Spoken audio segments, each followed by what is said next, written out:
m'appelle Jean-Paul Borde, je suis directeur général de l'ACTA. L'ACTA, c'est la tête de réseau des instituts techniques agricoles.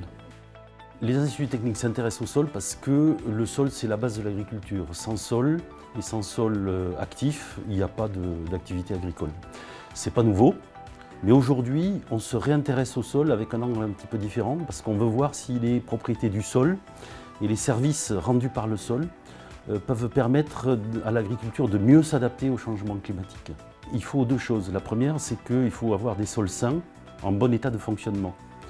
Et la deuxième chose, c'est qu'on s'intéresse à la partie microbiologique du sol, le microbiote, pour voir si on peut utiliser ces fonctions pour améliorer l'alimentation hydrique, l'alimentation minérale, et puis apporter un peu plus de résilience des sols dans l'écosystème.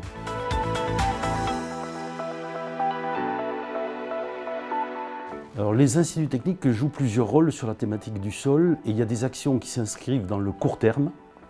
Et ces actions sont par exemple de travailler avec des réseaux d'agriculteurs qui sont en agriculture de conservation des sols par exemple et de voir quelles sont les pratiques qu'ils ont au quotidien qui peuvent déjà être transmises à d'autres groupes d'agriculteurs. Il y a des actions sur le plus long terme que l'on engage avec des partenaires de la recherche évidemment. Et on s'intéresse par exemple au système racinaire, au microbiote, c'est-à-dire tous les micro-organismes qui sont dans le sol pour voir un peu les services écosystémiques qu'ils rendent. Les instituts développent aussi des outils d'aide à la décision pour voir quand est-ce qu'on peut travailler le sol dans les meilleures conditions possibles. Et puis on développe aussi des outils pour mesurer quelle est la capacité des sols à pouvoir stocker du carbone et donc à diminuer les émissions de gaz à effet de serre.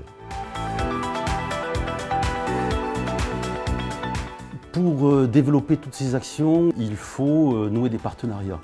On a des partenariats au niveau national avec de grands instituts de recherche comme l'INRAE par exemple.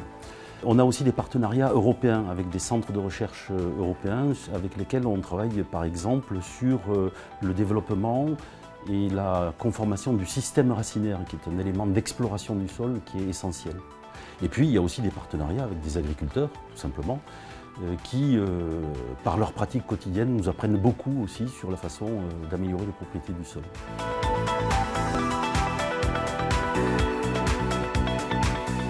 L'ACTA, dans le réseau des instituts, joue un rôle de coordinateur. Et donc on veille à la cohérence des travaux qui sont menés, à la mise en relation aussi entre les instituts et puis d'autres organismes, que ce soit au niveau national ou au niveau européen. Et puis, on a fait récemment un inventaire de l'ensemble des projets qui sont conduits sur le sol. C'est assez impressionnant, il y a plus d'une cinquantaine de programmes qui sont en cours, multipartenaires. On joue aussi un rôle de mutualisation de moyens, c'est-à-dire qu'on a une personne qui conduit une mission d'agropédologie pour l'ensemble des instituts et qui est un peu le point de contact et de lien avec l'ensemble des instituts sur ce sujet.